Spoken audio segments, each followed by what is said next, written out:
Hello everyone, kids garden tutorial पे आप सभी का स्वागत है। आज हम लोग क्लास 8 की हिस्ट्री का ये है हमारा चैप्टर 10, जिसकी हेडिंग है राष्ट्रीय आंदोलन। तो इस चैप्टर से रिलेटेड जितने भी क्वेश्चन आंसर साथ में जो फिल इन द ब्लैंक्स है, सब कुछ आज हम लोग इस वीडियो में डिस्कस करने वाले हैं। तो आप वीडियो पे एंड तक ज़रूर बने रहें। और इसके पहले के चैप्टर्स मैंने ऑलरेडी करा रखे हैं, जिसका डिस्क्रिप्शन बॉक्स में आपको लिंक मिल जाएगा उसके प्लेलिस्ट का, और साथ में आपको एंड स्क्रीन पे भी मिल जाएंगे वीडियोस। तो आप लोग वहां से चेकआउट कर सकते हैं। साथ में प्लेलिस्ट भी बनी हुई है क्लास 8 हिस्ट्री के नाम से, तो आप वहां से भी चेकआउट कर सकते हैं। ठीक है, तो चलिए शुरू करते हैं। सबसे पहले हम लोग डिस्कस कर लेते हैं जो हमारा फिल इन द ब्लैंक्स है। देखिए, सबसे पहला है हमारा कि कांग्रेस की स्थापना, तो यहाँ पे ब्लैंक्स था आपका, तो 28 दिसंबर 1885, ठीक है, 28 दिसंबर 1885 ईस्वी में हुई थी। सेकंड है आपका, ब्लैंक्स को आधुनिक भारत का जनक कहा जाता है, तो राजा राम मोहन राय को आधुनिक भारत का जनक कहा जाता है। थर्ड है हमारा कि ब्लैक कमिश्नर रैंड की हत्या चापेकर बंधु ने की थी। फोर्थ नंबर है हमारा, बंगाल का विभाजन 16 अक्टूबर 1905 ईस्वी में हुआ था। नेक्स्ट है हमारा, महात्मा गांधी ने नमक कानून तोड़ने के लिए दांडी यात्रा की। ठीक है, तो ये हो गया आपका फिल इन द ब्लैंक्स। साथ में आपका यहाँ पे कुछ शॉर्ट क्वेश्चन है, उसके बाद फिर लॉन्ग क्वेश्चन आंसर्स है। तो हम लोग सारे इस वीडियो में डिस्कस करेंगे, तो आप वीडियो पे एंड तक जरूर बने रहें। सबसे पहला हमारा क्वेश्चन है,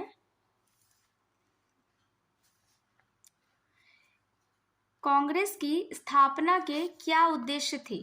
ठीक है, कांग्रेस की जो स्थापना हुई थी तो उसका क्या उद्देश्य था, उसका मकसद क्या था। तो आंसर देखिए कि ब्रिटिश सरकार विरोधी आंदोलन को कम करके खतरे की स्थिति को टालने के लिए कांग्रेस की स्थापना की गई थी। ठीक है, नेक्स्ट क्वेश्चन है हमारा कि अंग्रेजों ने बंगाल का विभाजन क्यों किया था। तो देखिए, आंसर हो जाएगा हमारा कि बंगाल उस समय राष्ट्रीय चेतना का एक महत्वपूर्ण केंद्र था। बंगाल के लोगों में राजनीतिक जागृति काफी प्रबल थी। इस कारण लॉर्ड कर्जन ने 16 अक्टूबर 1905 को बंगाल का विभाजन कर दिया। ठीक है, नेक्स्ट क्वेश्चन है हमारा कि रॉलेट कानून क्या था। तो आंसर देखते हैं कि क्रांतिकारियों के बढ़ती राष्ट्रीयता की भावना को खत्म करने के उद्देश्य से ब्रिटिश सरकार के सर सिडनी रॉलेट द्वारा बनाए गए कानून को रॉलेट कानून कहते हैं। इसे 8 मार्च 1919 को लागू किया गया। देखिए, हिस्ट्री में डेट जो है वो काफ़ी इंपॉर्टेंट होता है, तो आपको अपने आंसर में जितना ज़्यादा संभव हो सके तो आपको डेट मेंशन करना है। इससे क्या होगा ना, आपका आंसर जो है उसमें थोड़ा सा निखार आएगा, और जो एग्जाम में जो आपका चेकर होगा, जो चेक करेगा आंसर को, तो उसको भी लगेगा कि नहीं, बच्चा थोड़ा पढ़ने वाला है। ठीक है, तो आपको नंबर भी अच्छे गेन होंगे। तो आपको कोशिश करनी है उस समय कि आप जो है डेट ईस्वी सब याद रखें और उसको आंसर में मेंशन भी जरूर करें। ठीक है, चलिए आगे देखते हैं कि इस कानून के तहत मैजिस्ट्रेट को यह अधिकार दिया गया कि वह किसी भी संदेहास्पद व्यक्ति को गिरफ्तार कर जेल भेज सकता है। ठीक है, मतलब इस नियम में ऐसा क्या था कि जो मैजिस्ट्रेट था उसको ये अधिकार मिल गया था कि अगर उसको किसी पे भी डाउट लग रहा है किसी भी व्यक्ति पे, तो वो उसको जो है गिरफ्तार करके जेल भेज सकता है। और आरोपी व्यक्ति को अपील, वकील और दलील करने की मनाही थी, यानी वो अपनी कोई बात नहीं रख सकता है, वकील भी नहीं कर सकता अपने लिए, और अपनी कोई दलील भी नहीं दे सकता था। तो मतलब ये एक तरह का जो कह सकते हैं कि शोषण था भारतीयों पे। ठीक है, इसे काला कानून कहा गया। ठीक है, तो अब ऐसा रूल होगा तो इसे काला कानून तो कहा ही जाएगा, है ना। चलिए नेक्स्ट क्वेश्चन पे आते हैं।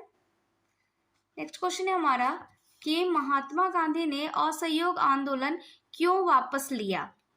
तो आंसर हो जाएगा 5 फरवरी 1922 ईस्वी को उत्तर प्रदेश के गोरखपुर जिले की चौरी चौरा नामक स्थान पर उग्र भीड़ ने एक पुलिस थाने में आग लगा दी, जिससे 22 पुलिस कर्मियों की मौत हो गई। गांधी जी का आंदोलन अहिंसक था। ठीक है, वो हिंसा के सपोर्ट में नहीं थे, वो अहिंसक तरीके से अपना आंदोलन करना चाहते थे, लेकिन ये जो घटना थी ये हिंसक हो चुकी थी। इससे नाराज होकर गांधी जी ने असहयोग आंदोलन को वापस ले लिया। ठीक है, चलिए नेक्स्ट क्वेश्चन पे आने से पहले अगर आप हमारे चैनल पे नए हैं तो प्लीज़ चैनल को सब्सक्राइब करके बेल आइकन ज़रूर प्रेस कर लीजिएगा, क्योंकि इस तरह के कंटेंट आपको रेगुलर इस चैनल पे मिलते रहेंगे। तो ज़रूरी है कि आप जो है सब्सक्राइब कर लें और इस यूट्यूब फैमिली का एक पार्ट बन जाए, ठीक है। और साथ में बेल आइकन ज़रूर प्रेस कर ले ताकि जब भी वीडियोस अपलोड हो तो आपको नोटिफिकेशन मिलता रहे, ठीक है। चलिए नेक्स्ट क्वेश्चन देखते हैं कि भगत सिंह और उनके साथी द्वारा असेंबली में बम फेंकने का क्या उद्देश्य था। तो आंसर देखते हैं कि भगत सिंह और उनके साथी द्वारा असेंबली में बम फेंकने का उद्देश्य था बहरे को सुनाना, ठीक है। यानी उनका मानना था कि जो कान बहरे हो चुके हैं उनको सुनाने के लिए हमने बम फेंका है, मतलब किसी की जान लेने के लिए हमने बम नहीं फेंका है, ठीक है। अब बहरे को क्या सुनाना था, तो अर्थात विदेशी सरकार को उसके द्वारा किए जा रहे भयानक शोषण से अवगत कराना था। यानी जो विदेशी सरकार थी, जो ब्रिटिश गवर्नमेंट थी, उसको ये बताना था कि आपका जो शोषण हो रहा है वो कितना भयानक है, ये जताने के लिए उन्होंने बम फेंका था, ठीक है। तो यहाँ तक आपके कुछ शॉर्ट आंसर क्वेश्चन थे। अब यहाँ से आपका जो शुरू होता है वो है आपका लॉन्ग आंसर क्वेश्चन, ठीक है। यहाँ से आपके आंसर थोड़े लॉन्ग होंगे, तो ये आपका 5 या 6 मार्क्स के लिए पूछा जाएगा, ठीक है। तो आपको आंसर थोड़े से बड़े लिखने पड़ेंगे। चलिए पहला क्वेश्चन देखते हैं कि भारत में राष्ट्रवाद के उदय के कारणों पर चर्चा कीजिए। यानी भारत में जो राष्ट्रवाद का जो उदय हुआ वो किस कारण से हुआ था, क्या रीजन था उसका। तो देखिए आंसर देखते हैं कि भारत में राष्ट्रवाद का उदय विविध शक्तियों और कारणों के संयोग का परिणाम था जो निम्नवत थे। पहला है पॉइंट आपका कि पाश्चात्य शिक्षा एवं संस्कृति ने राष्ट्रवादी भावना जगाने में अहम भूमिका निभाई।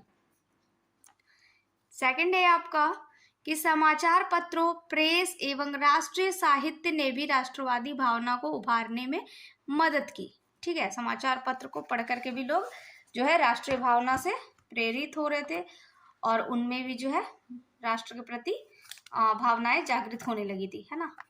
नेक्स्ट पॉइंट है आपका कि ब्रिटिश शासक के प्रति नाराजगी ने भारतीयों को एकता के सूत्र में पिरोया, ठीक है। ब्रिटिश सरकार जो इतना मतलब कि भयानक जो शोषण कर रही थी उसके प्रति जो लोगों में नाराजगी थी, इससे क्या हुआ कि भारतीय जो है एकजुट होते जा रहे थे। नेक्स्ट है आपका कि रेल, तार सेवा, डाक जैसे तीव्र परिवहन एवं संचार साधनों ने राष्ट्रवाद को बढ़ाने में सहयोग दिया। नेक्स्ट पॉइंट है आपका कि बौद्धिक पुनर्जागरण के तहत राजा राम मोहन राय, दयानंद सरस्वती ने भारतीयों के अंतरात्मा को जगाया, जिससे राष्ट्रवाद के उदय में काफी सहयोग मिला। नेक्स्ट पॉइंट है vernacular press act, arms act, Ilbert bill जैसे निर्णयों ने राष्ट्रवाद को जन्म दिया। तो इस तरह से आपको पॉइंट वाइज लिखने हैं ताकि आपको अच्छे नंबर एग्जाम में गेन हो, ठीक है। नेक्स्ट क्वेश्चन है हमारा कि भारतीय स्वतंत्रता आंदोलन में क्रांतिकारियों की क्या भूमिका रही। तो आंसर देखते हैं। क्रांतिकारी विचारधारा को बंगाल में बारेंद्र कुमार घोष एवं भूपेंद्र नाथ दत्त ने फैलाया। उनके सहयोग से अनुशीलन समिति का गठन किया गया, जिसका उद्देश्य खून के बदले खून था। क्रांतिकारी मानते थे कि मांग कर स्वराज्य नहीं मिल सकता, ठीक है, कि मांगने से सिर्फ हमें अपना राज्य नहीं मिलेगा, आज़ादी जो है छीन कर लेनी होगी। खुदीराम बोस, प्रफुल्ल चाकी, चंद्रशेखर आजाद, भगत सिंह प्रमुख क्रांतिकारी थे जिन्होंने अंग्रेज अधिकारियों की हत्या, सरकारी खजाने की लूट, सरकारी संपत्ति का नुकसान आदि क्रियाओं में भाग लिया। देश की आज़ादी में इनका महत्वपूर्ण योगदान रहा। नेक्स्ट क्वेश्चन है हमारा कि भारत को आज़ाद कराने में महात्मा गांधी का क्या योगदान रहा। तो आंसर देखते हैं।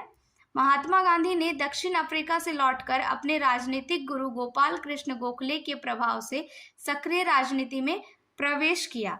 किसानों एवं मजदूरों पर हो रहे अत्याचार से दुखी होकर गांधी जी ने चंपारण, खेड़ा एवं अहमदाबाद में आंदोलन किया।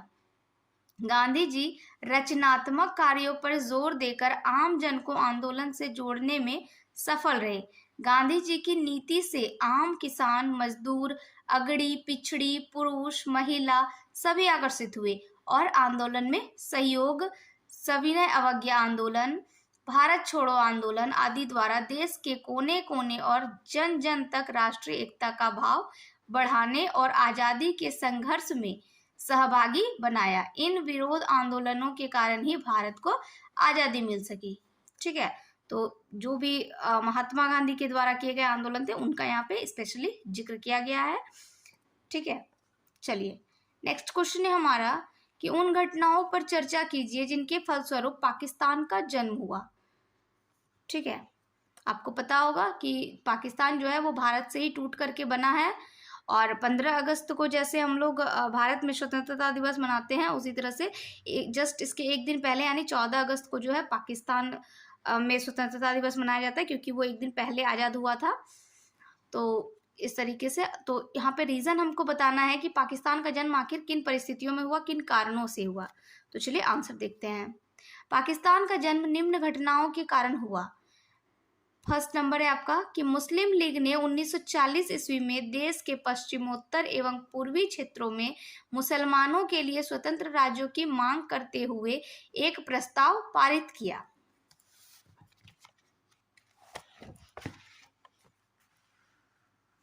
मुस्लिम लीग को मुसलमानों में अपना सामाजिक आधार बढ़ाने का मौका मिला।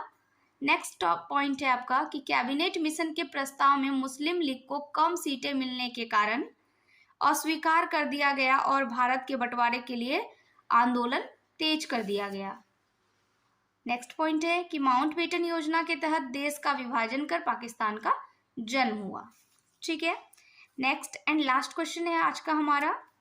अगर आपको वीडियो पसंद आती है तो प्लीज़ वीडियो को लाइक किए बिना मत जाइएगा और अपने दोस्तों के साथ ज़्यादा से ज़्यादा शेयर कीजिएगा, बिकॉज शेयरिंग इज केयरिंग। तो शेयर कीजिए और अपने दोस्तों की केयर कीजिए। चलिए तो देखते हैं हमारा आज का लास्ट क्वेश्चन। स्वतंत्रता संघर्ष में महिलाओं की सहभागिता से आप क्या समझते हैं? तो आंसर हो जाएगा इसका कि राष्ट्रीय आंदोलन में अलग अलग पृष्ठभूमि वाली बहुत सारी महिलाओं ने हिस्सा लिया। युवा और वृद्ध, अविवाहित और विवाहित, ग्रामीण और शहरी, रूढ़िवादी और उदारवादी सभी तरह की महिलाएं आंदोलन में शामिल हुई।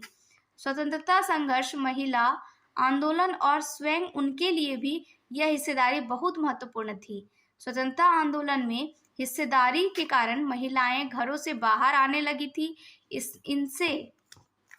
इसने उन्हें विभिन्न व्यवसायों व शासन में जगह दिलाई और पुरुषों के साथ समानता का मार्ग प्रशस्त किया। महिलाओं की सहभागिता ने राष्ट्र संघर्ष को जबरदस्त ताकत दी। So thanks for watching this video and other subjects के लिए भी आप प्लेलिस्ट जरूर चेकआउट करें, क्योंकि हमारे चैनल पे आपको दूसरे भी सब्जेक्ट्स की वीडियो मिल जाएंगी। तो प्लेलिस्ट जरूर चेकआउट करें। Thanks for watching.